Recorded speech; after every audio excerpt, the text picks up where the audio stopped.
What is the true price of saving the planet? Is it measured in dollars and cents, or in the catastrophic costs of inaction? We are told that transitioning to a carbon-neutral economy is not a choice, but a necessity.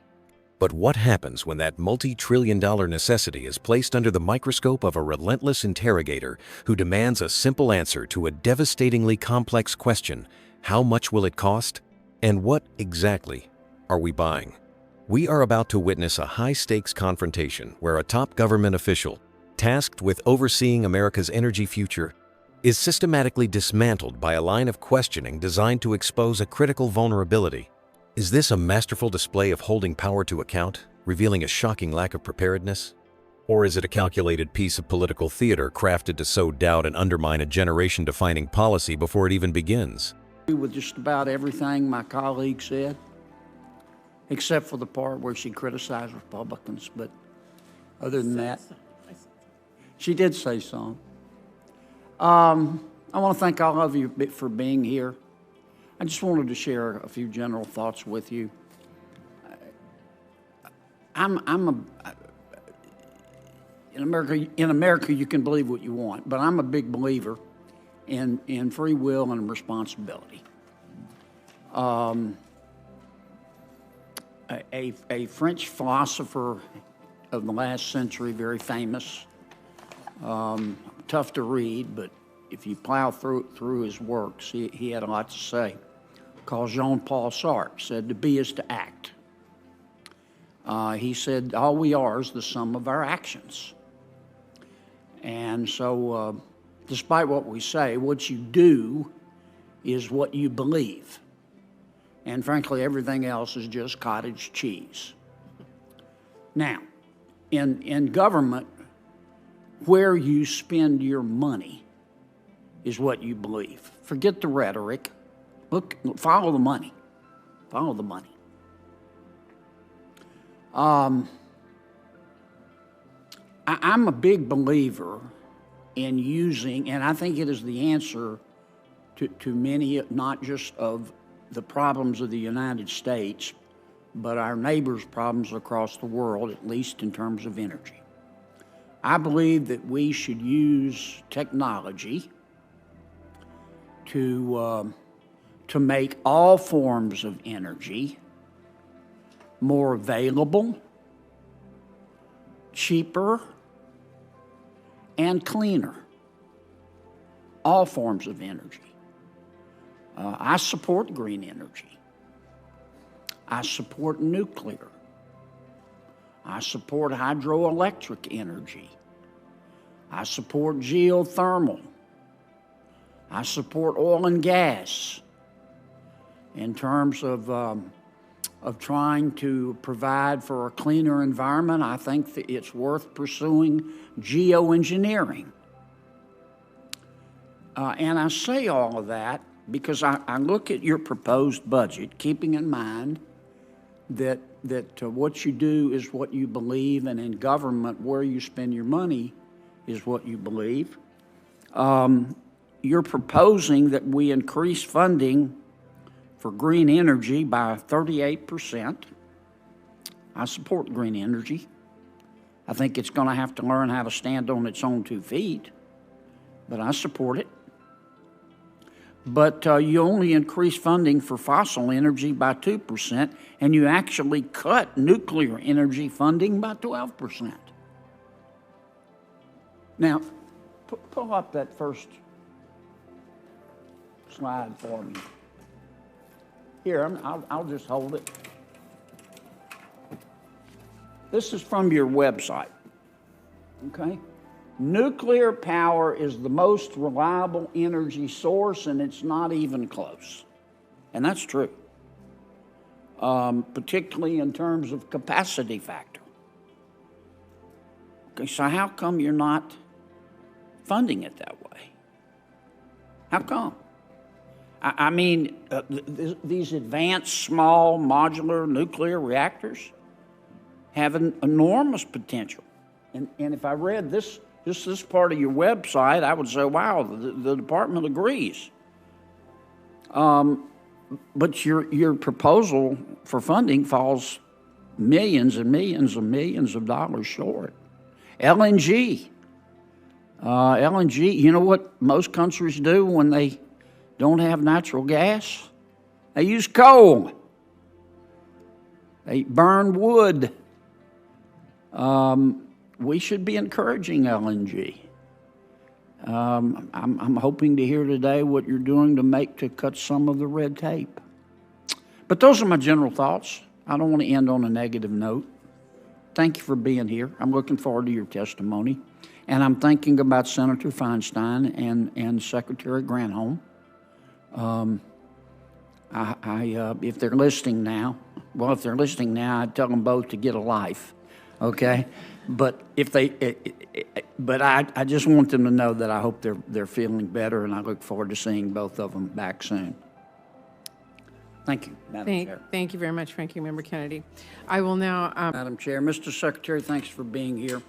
I want to tap your expertise for a moment. Give me your best estimate, just an estimate, I know, of how soon you think the United States of America will be carbon neutral. So I think, according to the climate scientists around the world, and certainly the cutting edge scientists that we need to rely on here in the U.S., we've got to get carbon neutral by 2050, and I'm very comfortable with that target, and I think that's the appropriate target. By 2050. Which is only 27 years. That is not a long time away. And how much will that cost? So the cost that I focus on even more is all the costs that are going to happen if we don't get our act together. How much will it cost to get us carbon neutral? It's going to cost trillions of dollars, and it'll cost tens of trillions of dollars if we don't get our act together. How many trillions? I don't have the estimate or the numbers in front of me. I've seen a variety of different estimates, but it's a large amount. Fundamentally transforming our energy economy is a big deal. Tell me the estimates that you've seen. I don't have those numbers right on hand. So you're advocating that we become carbon neutral, but you don't know how much it's going to cost? So there's an awful lot of estimates out there. It depends on technology improvement and other kinds of things. You're the expert. I know with how much it's going to cost. I know with the certainty of all the experts I've spoken about, it's cheaper to get our act together than it is to not get our act together on climate change. Okay, then tell me the cost versus the cost that if we don't do it. I think it's orders of magnitude different. If we don't get our act together, it's you don't have a cost. You want us to get there, but you can't tell the American taxpayer how much it's going to cost? Is that your testimony? It's going to save us money, and there's a lot of jobs. Well, how do we know if you don't know how much it's going to cost? I'd be happy to pull up the latest numbers that I've seen. How about $50 trillion? Is that right? It's going to cost trillions of dollars. There's no doubt about it. Okay. If we spend trillions of dollars and we achieve, some of your colleagues estimate 50 trillion, and it disappoints me that you're not willing to give the estimates. I hope you're not telling me you have no idea how much it's going to cost. That creates a whole new host of problems. But if it costs $50 trillion, as some of your colleagues have testified, to become carbon neutral by 2050, and I'm all for carbon neutrality, by the way, how much is that going to lower world temperatures? Or how much is that going to reduce the increase in world temperatures? So every country around the world needs to get its act together. Our emissions are about 13% of global emissions. Yeah, but if you could answer my question, if we spend $50 trillion to become carbon neutral in the United States of America by 2050, you're the Deputy Secretary of Energy. Give me your estimate of how much that is going to reduce world temperatures. So first of all, it's a net cost. It's what benefits we're having from getting our act together and reducing all of those climate benefits. We're seeing. Let me ask again. Maybe I'm not being country. clear. If we spent $50 trillion to become carbon neutral by 2050 in the United States of America, how much is that going to reduce world temperatures? This is a global problem, so we need to reduce our emissions, and we need to do everything we can. How much, if we do our part, is it going to reduce world temperatures? So we're 13% of global emissions. You don't know, do you? You don't know, do you? You can do the math. We need to. You don't know, do you, Mr. Secretary? So we're 13% of global emissions. If you know, why won't you tell me? If we went to zero, that would be 13%. You don't know, do you? You just want us to spend $50 trillion, and you don't have the slightest idea whether it's going to reduce world temperatures. Now, I'm all for carbon neutrality, but you're the Deputy Secretary of the Department of Energy, and you're advocating we spend trillions of dollars to seek carbon neutrality, and you can't, and this isn't your money or my money, it's taxpayer money, and you can't tell me how much it's going to lower world temperatures? Or you won't tell me? You know, but you won't? In my heart of hearts, there is no way the world gets its act together on climate change unless the U.S. leads. Tell me how much it's going US to needs to reduce. lead. You can't tell me. Either that or you won't. We're And 13%, that's 15% roughly the of President of global the United States needs. I've still got a few seconds. I got 22 seconds. I'm going to use them a different way. Mr. Secretary, shame on you for not answering my questions. Madam Administrator, how are we going to get plutonium pit production back on track? Well, thanks, Senator Kennedy. We are doing the most important thing we have to do to get pit production back on track is get craft workers in the facilities, finish our designs, get craft workers in the facilities, and that is happening. And so we have got great confidence between changes we're making in our processes, getting people on board, doing equipment pre-buys, particularly for glove boxes, which are limited manufacturers in the United States. The confrontation we just witnessed is a textbook example of a prosecutorial cross-examination executed in a political arena. Senator John Kennedy's performance was not primarily an exercise in fact-finding. It was a masterfully constructed narrative designed to achieve a singular strategic goal: to frame the administration's climate policy as a fiscally reckless endeavor built on vague promises rather than concrete data. His methodology can be broken down into a clinical, three-act structure. The first act was the foundation of his argument, where he established a simple populist premise: in government, where you spend your money is what you believe. He then immediately presented a seemingly undeniable contradiction. The administration's budget dramatically increases funding for green energy, while cutting funds for nuclear power, a source their own website champions as the most reliable. This wasn't just a question about budget priorities. It was a carefully laid trap designed to paint the administration as hypocritical and illogical from the outset. Having established this premise of untrustworthiness, Kennedy moved to his second act, the relentless pursuit of a single number. His questions, how much will that cost, and how many trillions, were deceptively simple. The Deputy Secretary's attempt to pivot to the far greater cost of inaction was strategically brilliant but ultimately futile. Kennedy refused to engage with that argument, recognizing it as a different conversation. He maintained absolute control of the narrative by repeatedly dragging the focus back to the upfront cost.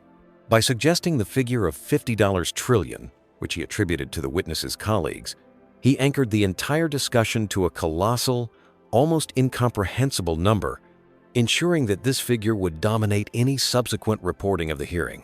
The senator's tone and demeanor were crucial to this strategy. He began with a calm, almost professorial manner, but as the witness evaded, his tone shifted to one of pronounced incredulity and disappointment. Phrases like, "You're the deputy secretary, you're the expert, and it disappoints me that you're not willing to give the estimates," were not genuine expressions of surprise. They were performative acts intended to portray the witness as incompetent or deceptive to anyone watching. This led to the third and final act, the checkmate. The question, how much is that going to lower world temperatures, is a rhetorical masterpiece of a trap. Kennedy is fully aware that climate change is a complex, global issue and that the impact of one nation's actions cannot be distilled into a simple fraction of a degree. The question is unanswerable in the format demanded. The witness's correct, nuanced response that it's a global problem and the U.S. accounts for about 13% of emissions was precisely the answer Kennedy wanted. It allowed him to deliver his devastating conclusion. "You don't know, do you?" He repeated this phrase like a mantra, hammering home the narrative he had been building all along. The administration wants to spend an astronomical sum of taxpayer money on a plan for which they can provide neither a final cost nor a precise, measurable outcome. His final rebuke, "Shame on you for not answering my questions," was the theatrical curtain call on a performance where the witness was not a participant in a dialogue, but a prop in Kennedy's one-man show. In conclusion, this was not a debate about the merits of climate policy. It was a calculated demolition of a policy's public credibility. Through a disciplined structure of logical traps, relentless repetition, and a carefully controlled prosecutorial tone, Senator Kennedy successfully shifted the narrative away from the scientific necessity of climate action and onto a much more politically potent ground: the perceived incompetence and fiscal irresponsibility of those in charge. He may not have received the answers he was ostensibly seeking, but he achieved something far more valuable to his political agenda. He planted a powerful seed of doubt. What do you think of this exchange? Was Senator Kennedy's questioning a necessary act of accountability, or a cynical political performance? Leave your thoughts in the comments below, and don't forget to like and subscribe for more in-depth analysis.